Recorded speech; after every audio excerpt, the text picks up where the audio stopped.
We are repealing the so-called Born Alive statute, and we are repealing that because it is based on a fiction.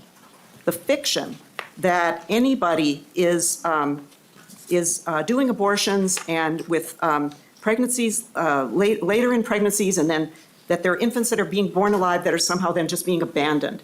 That's just a fiction. It doesn't happen.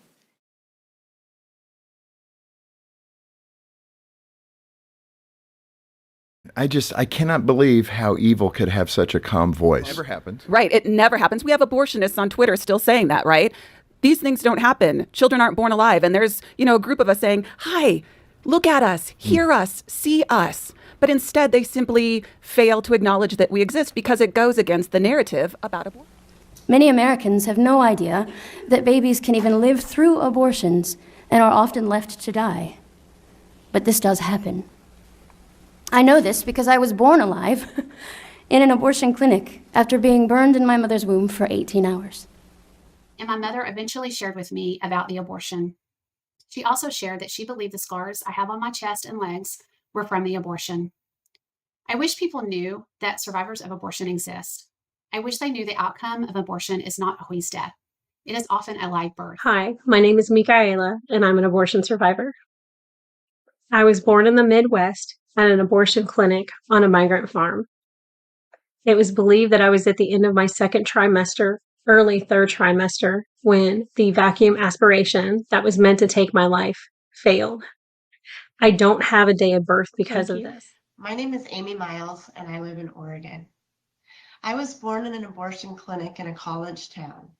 My medical records state a young woman came in for a therapeutic abortion and a viable infant was born. I was anywhere from 27 to 30 weeks gestation. That conversation for me was, she just kept gasping for breath. She just kept gasping for breath, and so I couldn't just leave her there to die. Those were the words of the nurse who rushed me off to the NICU that day after I was left for a period of time, because they did demand that I be left in that hospital room to die. And that's where I should have been left to die. But by the grace of God, a nurse was willing to put her job on the line that day, rush me off to the NICU. My life should never have been left to the luck of the draw who was working that day. Ridiculous things like that. And that anybody was waiting to the end of pregnancy and then saying, I don't want to give birth, give me an abortion. That just doesn't happen, and it's offensive.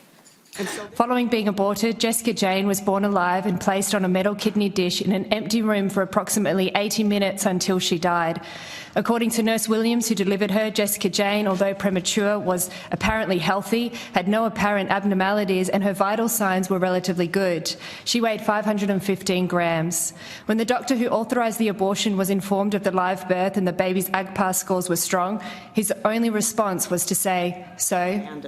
That's just a fiction. It doesn't happen. A patient and 7 babies who were born alive and then killed. They learned that in case after case, Dr. Gosnell and his assistants induced labor, forced the live birth of viable babies in the 6th, 7th, and 8th month of pregnancy, and then killed those babies by cutting into the back of their necks with scissors and severing their spinal cords. Prosecutors said the 69-year-old doctor performed as many illegal late-term abortions as he could. Gosnell allegedly made millions of dollars over 30 years.